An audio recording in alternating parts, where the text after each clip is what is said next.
Hola, soy Natalia Chavarro, reportera, investigadora y guionista de El infierno de los justos, del Palacio a las aulas.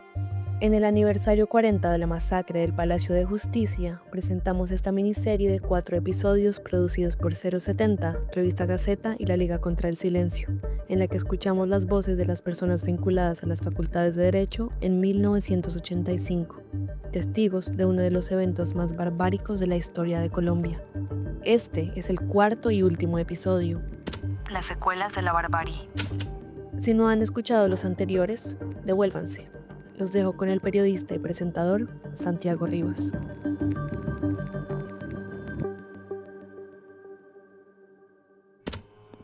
Fe de erratas.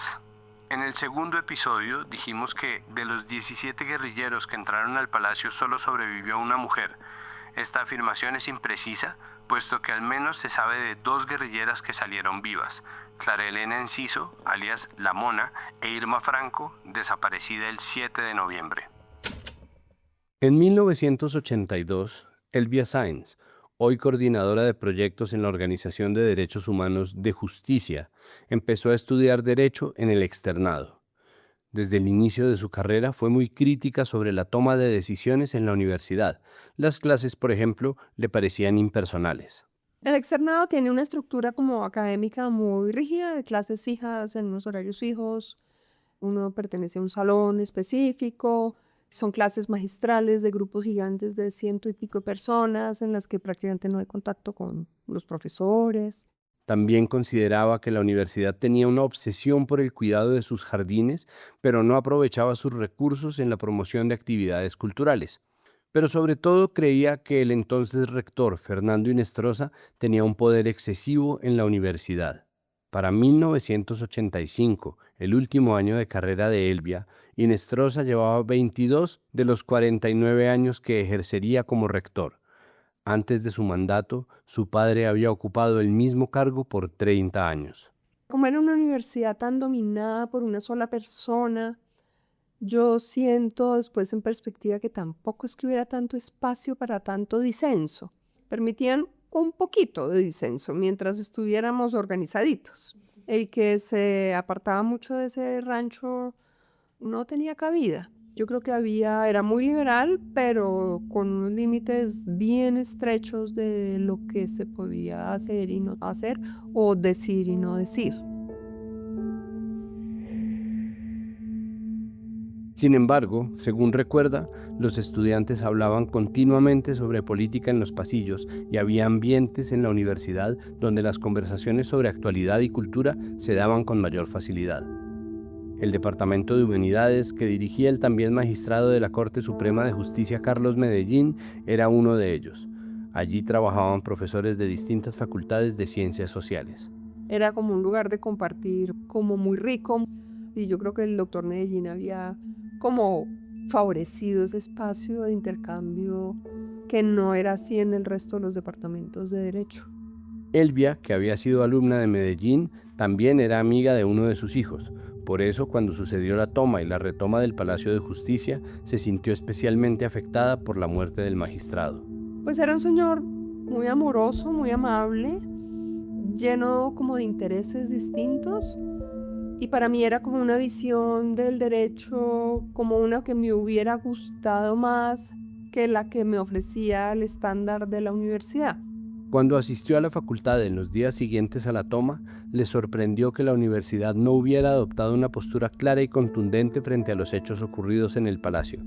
Creía que la institución debía protestar en contra del gobierno y transformarse en un lugar para conmemorar la pérdida de los magistrados. Yo no dudo que en el externado hubiera habido pues gente profundamente dolida por lo que pasó y por sus pérdidas, pero la actitud de la universidad como institución fue más o menos como aquí no pasó nada. Aunque recuerda los sepelios de los profesores en la universidad, piensa que su muerte no generó un recogimiento serio por parte de la institución. Recuerda que la universidad mandó a los estudiantes a vacaciones poco después de la toma e interpretó que esa era una forma de evitar que se congregaran.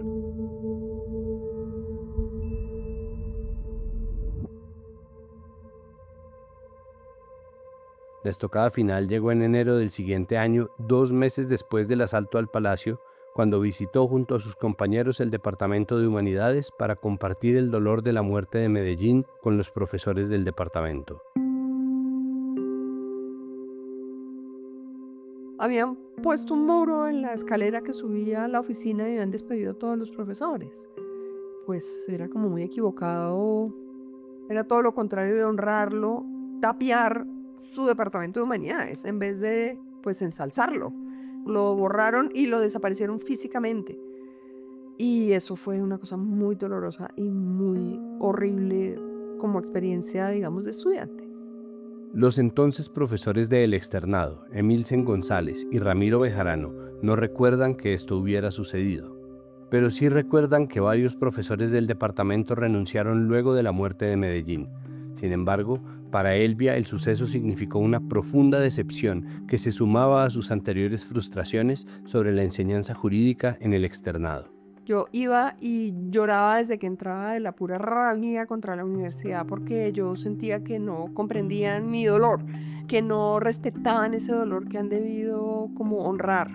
Entonces me moría la ira de no ver nada, de verdad como si nada hubiera pasado. Todos mis amigos se burlan de lo vehemente que yo soy con el asunto de cómo, como si lo estuviera viviendo hoy todavía porque me prendo. Me quedé pegada en la rabia contra el rector Inestrosa. Elvia esperaba que la Facultad de Derecho tomara decisiones más radicales, por ejemplo, que se cambiara el pensum y se introdujeran más materias que relacionaran la sociología con el derecho. Ese tipo de decisiones, pensaba, podían crear discusiones más profundas sobre los hechos del palacio. Porque es que el derecho en los códigos está completamente aislado de la sociedad y de la realidad. Y si uno no tiene ese contexto, aún para ejercer derecho penal o derecho civil o lo que sea, si uno no tiene el contexto de lo que está pasando socialmente y políticamente, me parece que se pierde un componente muy esencial del punto de dar justicia, que se supone que es para lo que es el derecho. La perturbó especialmente el intercambio de cartas, del que hablamos en el episodio pasado, entre el rector Fernando Inestrosa y el entonces presidente Belisario Betancur. En este, Inestrosa llenaba de elogios al presidente luego de recibir la Cruz de Boyacá en ocasión del centenario de la universidad. En ningún momento se mencionaba nada sobre lo ocurrido en el palacio. Y yo decía, ¿pero qué les pasa? Es que el Estado traicionó esta idea. Uno no puede ser tan vendido. La indiferencia que percibió Elvia por parte de la universidad tuvo como consecuencia que dejara de creer en el derecho como institución. Entró en un estado de desesperanza en el que no le halló más el sentido a las instituciones jurídicas. Esto es una herramienta completamente inútil, porque en últimas siempre gana la fuerza. ¿Qué sentido tenía cualquier código si el propio ejército mata a los jueces supremos del país? Si su desconfianza en el derecho y en la universidad eran inmensas, del Estado y el presidente no tenía una imagen más favorable. Creo que nunca le perdoné ni a él ni a sus ministros. Yo sí creo que hubo una presión indebida de los militares y ellos cedieron a esa presión. Y no les concedo el derecho a que hubiera sido por buenas razones. El acontecimiento la llevó a dejar de hablar con su hermano, con quien siempre tuvo una relación cercana por varios años, porque él justificó la entrada del ejército en el palacio a sangre y fuego. Al tiempo se fue distanciando de la universidad y empezó a trabajar en una librería de una mujer húngara que le parecía fascinante. Los exámenes finales para su graduación los empezó a aplazar cada vez más. Yo encontré en otro camino, pues una vida plena, intelectualmente y emocionalmente y de todo. Y sí, cogí por otro lado porque para mí sí fue una ruptura absoluta. Yo creo que desde muy cerquita de ese momento. Elvia terminó abandonando la carrera de Derecho. Hoy cree que hubiera sido una buena abogada de derechos humanos, aunque también entiende que en su vida cultivó grandes satisfacciones intelectuales. Sin embargo, hubo un momento, hace 10 años, en el que tuvo que buscar trabajo. Por mucho tiempo entonces nunca necesité un título, nadie me preguntaba yo qué profesión tenía. No, eso no existía como en mi mundo. Y de pronto en el 2012 tengo que buscar trabajo y mi hoja de vida pues dice bachiller. De pronto eso se volvió fue una limitación. Y ha sido una limitación también en términos como de haber obtenido formación superior. A mí me hubiera gustado hacer alguna maestría de alguna cosa y nunca pude acceder porque no tenía el título del pregrado. Casi 30 años después de la toma, en 2013, hizo un último intento por presentar el preparatorio para graduarse del externado, pero las cosas no eran muy diferentes. Creo que fue igualito, el mismo modelo de conocimiento, el mismo modelo de examen, el mismo modelo de control como de los estudiantes, como la forma en que los tratan. Es como un trato ahí de rebaño, es una cosa rarísima, súper irrespetuosa en mi criterio, anacrónica, ya era disfuncional hacía 40 años. Elvia no pasó el último preparatorio. Mi pobre mamá se murió esperando que yo me graduara, más o menos. Los hechos del Palacio de Justicia significaron para ella un cambio radical en su futuro como abogada. En la organización de derechos humanos en la que hoy trabaja encontró, sin embargo, un lugar en donde pudo conjugar la justicia y el derecho. Pero volver a confiar en ese instrumento no fue una tarea fácil. Hasta 1991, cuando varios estudiantes, sobre todo de derecho, propusieron un cambio en la Constitución por considerarla anacrónica, Elvia empezó a cambiar, con cautela, su opinión. Yo no creía que esa fuera la solución. Entonces no fue una cosa que me ilusionara particularmente previamente. Después vi y me ilusioné con la constituyente, empecé a ver que era diversa y bueno, propusieron finalmente una constitución que era interesante. A finales de los años 80, Colombia vivía una fuerte crisis política y de violencia, con el narcotráfico, la corrupción y la desconfianza en las instituciones en aumento. 5 candidatos de izquierda habían sido asesinados entre 1987 y 1990 y la Constitución, vigente desde 1886, resultaba para muchos anacrónica. Se basaba en el catolicismo como el pilar del Estado y daba poderes extraordinarios al presidente de la República.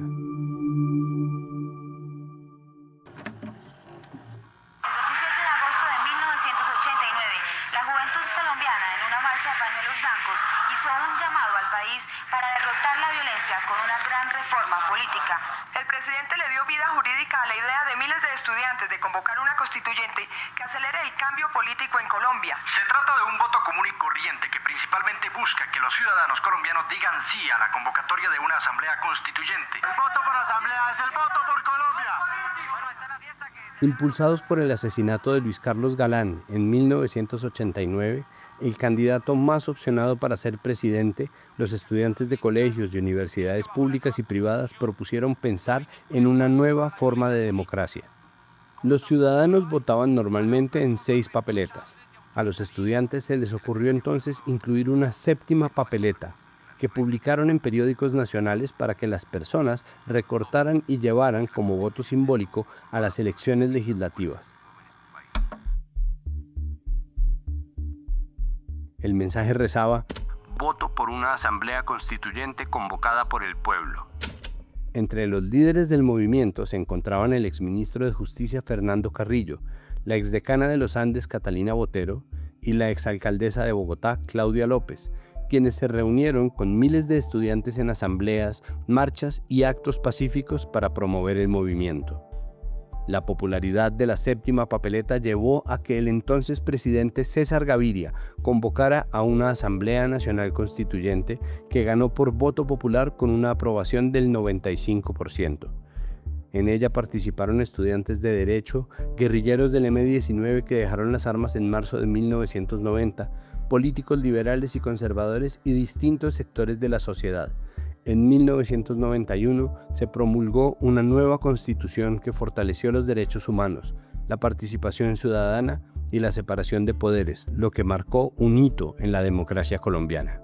Sigue siendo muy cruel y este país sigue siendo muy determinado por la violencia y eso es, ahí el derecho es como inerme. Pero bueno, lo hacen y hubo gente que se paró y ahí nació un movimiento de derechos humanos pues muy importante. Este movimiento estudiantil, además de haber estado marcado por los asesinatos de los candidatos presidenciales, también estuvo influenciado por la toma del Palacio de Justicia.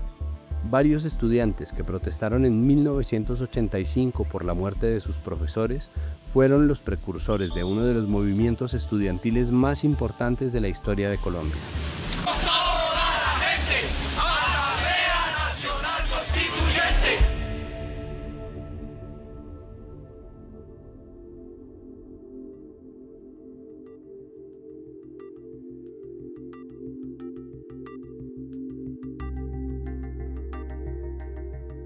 Catalina Botero, reconocida abogada de derechos humanos y exdecana de Derecho en los Andes, fue una de las estudiantes que se reafirmó en su profesión luego de los hechos de la toma y retoma del palacio.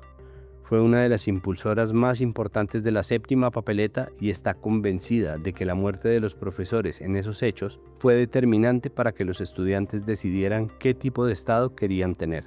En un sitio en donde pudiéramos conversar, en donde cupiéramos todos, en el cual no se impusiera la barbarie y la crueldad y la brutalidad sobre la razón y la conversación y la negociación.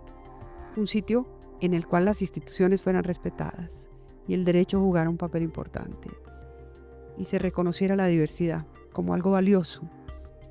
Un sitio en el cual el Estado entendiera que su tarea fundamental era defender derechos humanos. Diana Durán, profesora de Derecho en los Andes, a quien entrevistamos para el primer episodio, apoyó la constituyente cuando era estudiante. Cree que los hechos del Palacio ocurridos tan solo 5 años antes de la Asamblea Constituyente contribuyeron a que los estudiantes de su generación impulsaran la democracia. En ese momento salió a la calle a pesar de que era un acto que le generaba resistencia y miedo. O sea, la salida que encontramos, y en eso se los debemos a los estudiantes, yo fui a todas las marchas, fue más democracia y no menos democracia. Lo que es un milagro es que de 1990 fue una Asamblea Nacional Constituyente y no una dictadura. La generación de Diana pensaba en un modelo de Estado que fuera inclusivo y que se reconociera como pluriétnico, multicultural y protector del medio ambiente. Además, debía ser un Estado en el que la paz fuera un derecho y un deber de obligatorio cumplimiento. Ay, que yo creo que todos queremos vivir en paz, ¿no? Entonces un poco la solicitud del estudiantado era, pues, seamos serios, ¿no? Seamos serios haciendo una nueva constitución.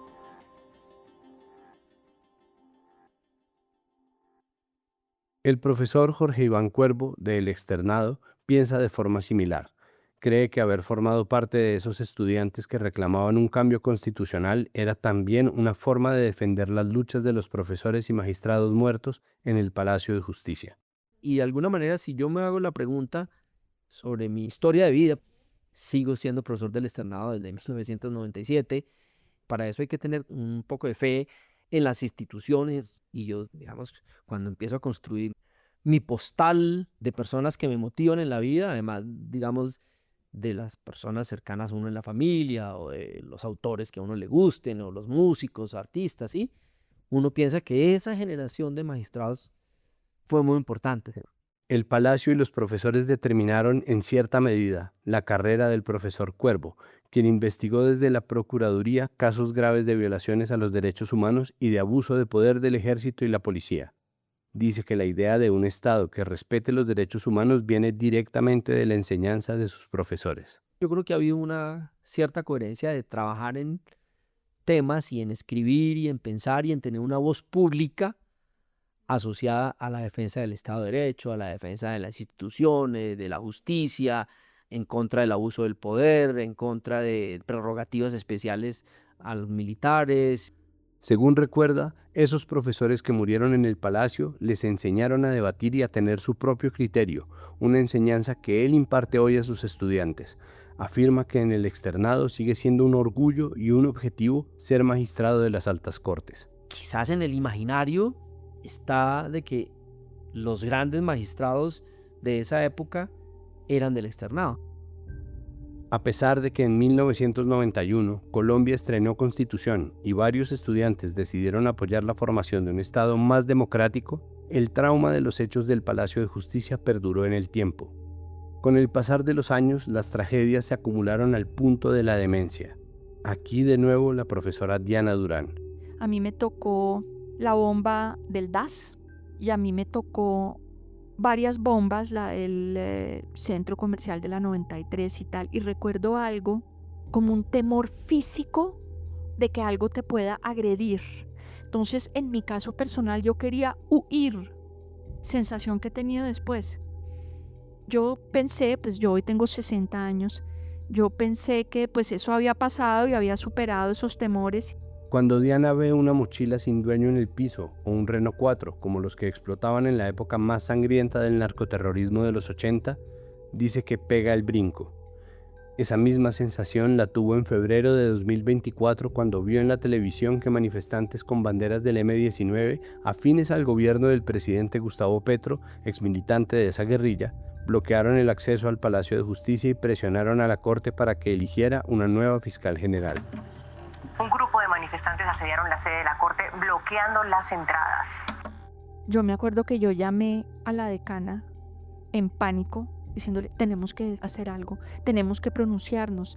¿Cómo así que están presionando a la Corte Suprema? ¿Cómo así que están empujando la puerta? Tuve una sensación, obviamente pues guardadas proporciones y el tiempo y todo, y la magnitud que eran, no me acuerdo si eran 20 personas, pues, pero sentí en mí una reacción de pánico y de huida. Me acuerdo que la decana me dijo, no, Diana, tranquila, son 4 gatos, no es que no va a pasar nada, nadie le va a hacer nada a los miembros de la Corte Suprema.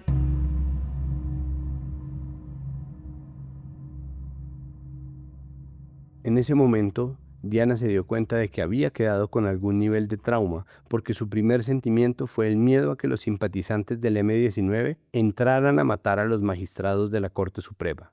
O sea, yo hoy me sentí probablemente con la responsabilidad que tiene un profesor, que hubiera podido tener los profesores míos en el 85, de yo tengo que defender a la Corte, yo tengo que defender la institucionalidad, tengo que defender a mis estudiantes, que sí queda uno impresionado realmente. Yo estaba traumatizada. Si no es que la decana me pone en mi lugar, yo me voy a gritar a la Plaza de Bolívar. Para otros testigos de la tragedia, como el profesor de Derecho y columnista Ramiro Bejarano, los eventos del 6 y 7 de noviembre de 1985 le produjeron distancia hacia uno de los edificios que visitaba con mayor frecuencia. Por mucho tiempo no pasó por la Plaza de Bolívar, en donde está el Palacio de Justicia. Era tal mi indignación que no era capaz. Me daba desazón ir a ver eso. Nunca vi el palacio destruido por dentro. Mucha gente entró a verlo. Yo no fui capaz.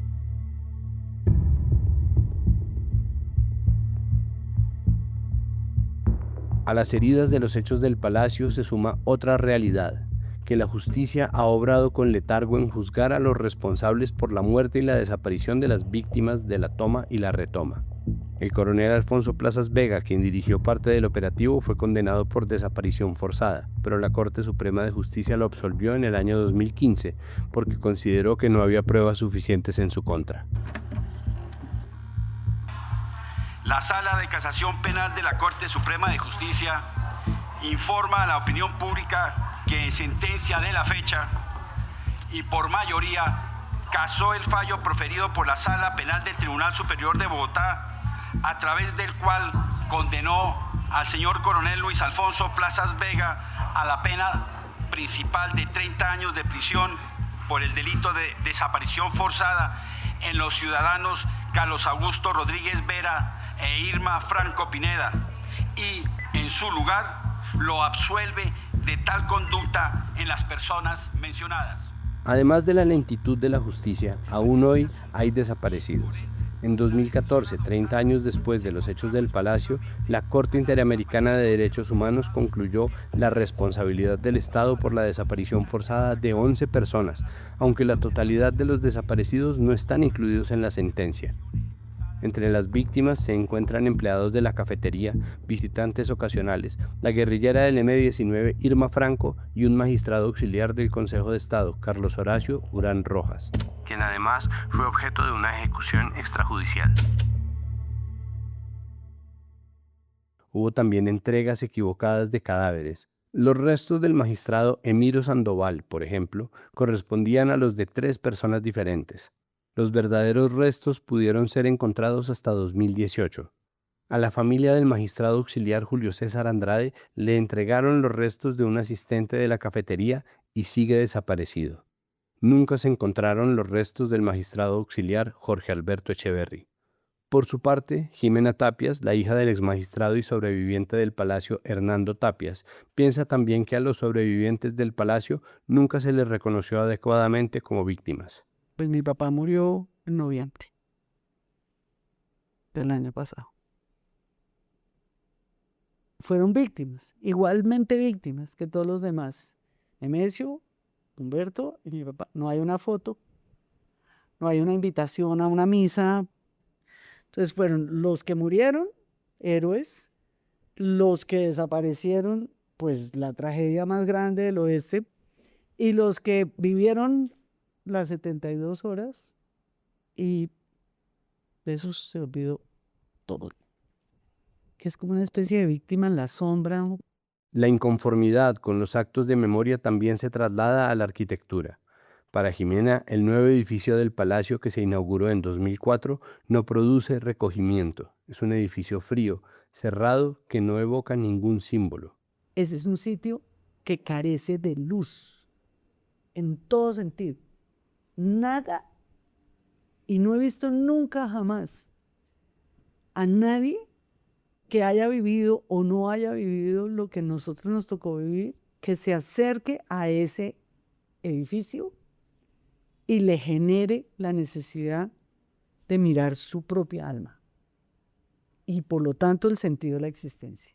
También siente desazón porque han pasado 40 años desde los hechos del Palacio y siente que el país no ha aprendido a respetar la vida. El asesinato del candidato presidencial Miguel Uribe Turbay, por ejemplo, la dejó especialmente afectada. No puede uno sino estar como atónito, como sorprendido de lo que este país ha vivido y lo que nosotros hemos vivido a lo largo de estos años. En agosto de este año, Jimena asistió a la velación organizada por el asesinato de Miguel Uribe. Una periodista que la reconoció se le acercó para pedirle una entrevista. Le parecía pertinente que la hija de un sobreviviente del Palacio estuviera en ese acto, del otro lado de la plaza frente al Palacio de Justicia. Y entonces ella me dijo, ¿te puedo tomar una foto con el fondo del Palacio de Justicia? Y yo, sorpresivamente y sorprendentemente para mí misma, le dije, no quiero. Pero ahí me di cuenta que había un grado de afectación. A pesar de las consecuencias que tiene para Jimena el recuerdo del Palacio, a lo largo de los años ha abierto espacios para la reconciliación y ha compartido momentos con personas señaladas como responsables de los hechos del Palacio. Yo después me senté en muchos escenarios con el presidente Betancourt. Tuve una conversación con Noemí Sanín. Conocí en París a integrantes del M-19. En un foro de construcción de relaciones entre Europa y América Latina, bailé con Navarro Wolf. Trabajé en el Estado colombiano. Voté por la paz.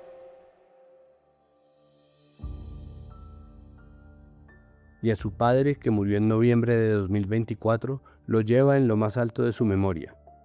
Fue quien le enseñó a darle un sentido a las tragedias y a defender sus ideales con entereza. Aunque en el camino queden despojos de uno. Pero tengo un ejemplo tan fuerte de dignidad y creo que mi casa entera siguió ese camino. Y desde donde hemos estado, hemos creído, ayudado, colaborado sin odio y sin rencor a que se generen unas condiciones para que la vida sea mejor.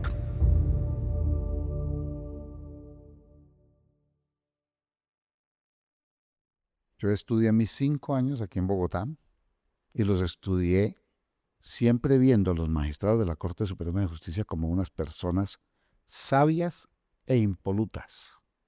De manera que mi visión era de absoluto respeto a esas personas, de absoluta consideración por ellas. Esa fue la idea central.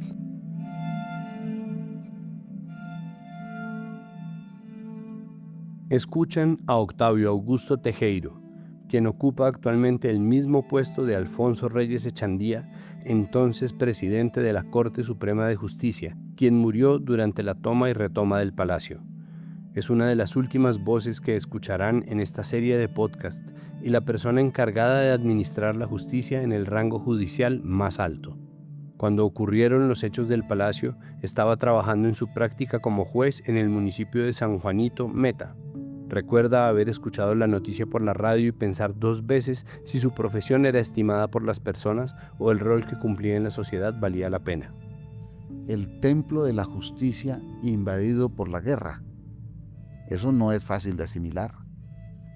Aquel sitio que uno consideraba el sitio más inescrutable y el sitio más impenetrable para las fuerzas de la violencia del país, resultó el más vulnerable precisamente por eso, y resultó agredido.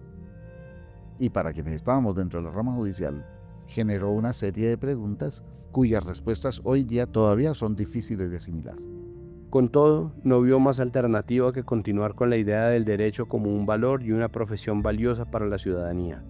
Concluyó que las personas requerían respuestas de la justicia, que un Estado maltrecho necesitaba aún más a los jueces y que había alguien que tenía que prestar ese servicio. La vida por encima de cualquier otra consideración, estaba diciendo el presidente de la Corte, y nosotros que trabajamos en la justicia, los que éramos jueces, pues consideramos que eso debía ser así. Y aquí estamos en ese propósito. Tras 40 años de los hechos del Palacio de Justicia, lo sobrecoge la idea de haber comenzado su carrera profesional justo en ese momento y estar ya por terminarla.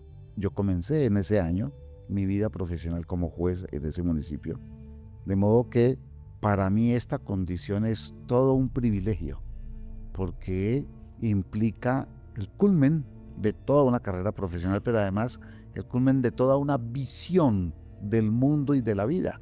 Cree que su visión de la justicia está inexorablemente marcada por los hechos del Palacio, porque representa para él el sacrificio de los hacedores de justicia, una entrega que considera que no puede ser en vano.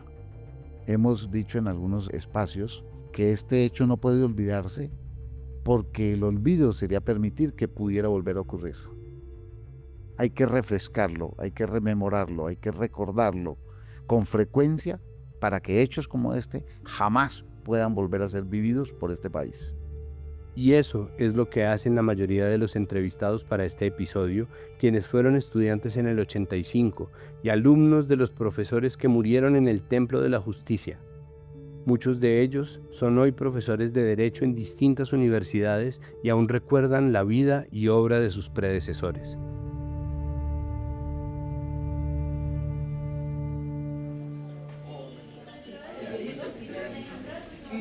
Eso tiene unos antecedentes, está metido en más cosas ahí, pero usted tiene que tener claro cuáles son los tipos de conductas que se juzgan dentro de la justicia. Eso te cuento. Y entonces, muchas gracias.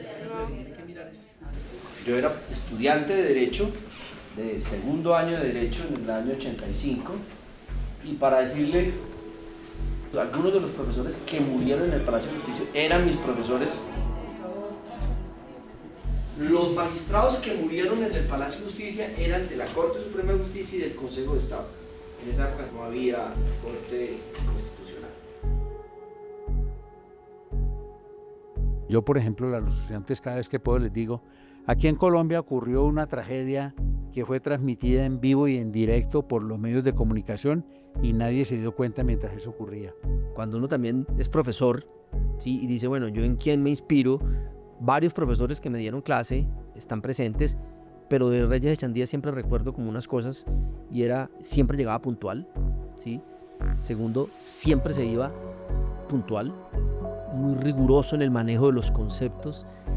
Él llegaba a la clase y su sola presencia y su forma de hablar y de dirigirse a los estudiantes le hacía pensar a uno que ese espacio era sagrado, en el sentido metafórico de la expresión, un espacio sagrado. Manuel Gaona vivía a 100 metros de mi casa y lo veíamos salir a pasear con su niña en el cochecito porque era una niña de meses y charlábamos.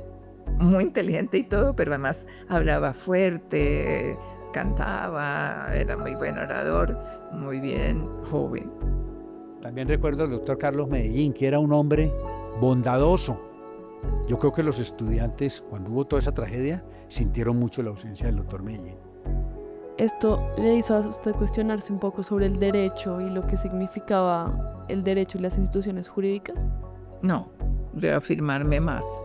Es decir, creo que es el olvido del derecho, de las reglas del derecho, o de quienes se enlodan el ejercicio del derecho, el pensamiento del derecho, lo que podía hacer mal, pero no el derecho. Yo pienso que el derecho sigue siendo, en algunas ocasiones, la única y en otras la mejor herramienta para solucionar muchas cosas, para darle salida pues, a lo que es el ejercicio de la libertad, del debate, de la protección de los derechos, de la lucha contra la desigualdad.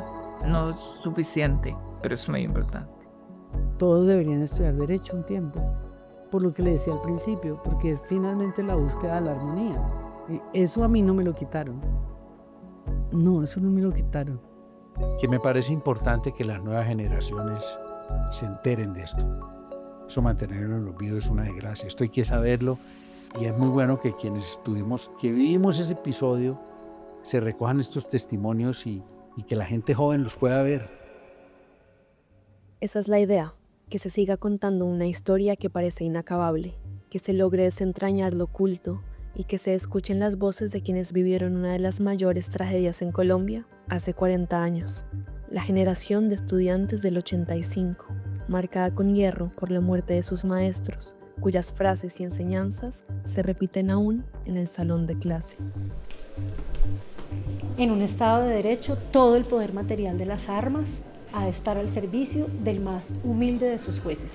Solo así será posible oponer con ventaja a la razón de la fuerza de la razón. Profesor Alfonso Reyes Echandía. Hasta aquí el último episodio de El Infierno de los Justos. Muchas gracias por escuchar.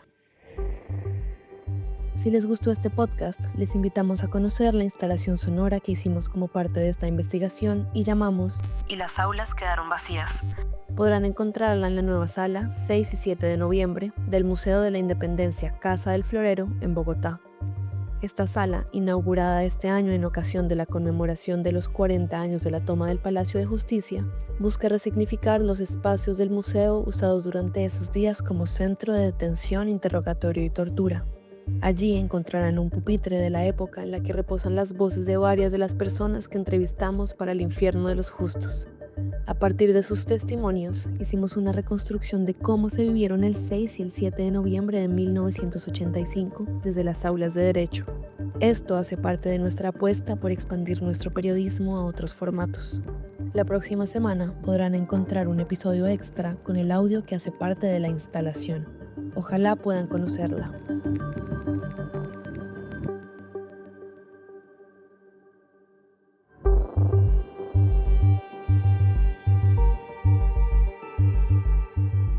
El Infierno de los Justos es una producción de 070 Podcast, Revista Gaceta y la Liga contra el Silencio.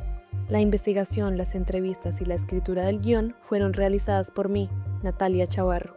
Santiago Rivas es el narrador de esta serie.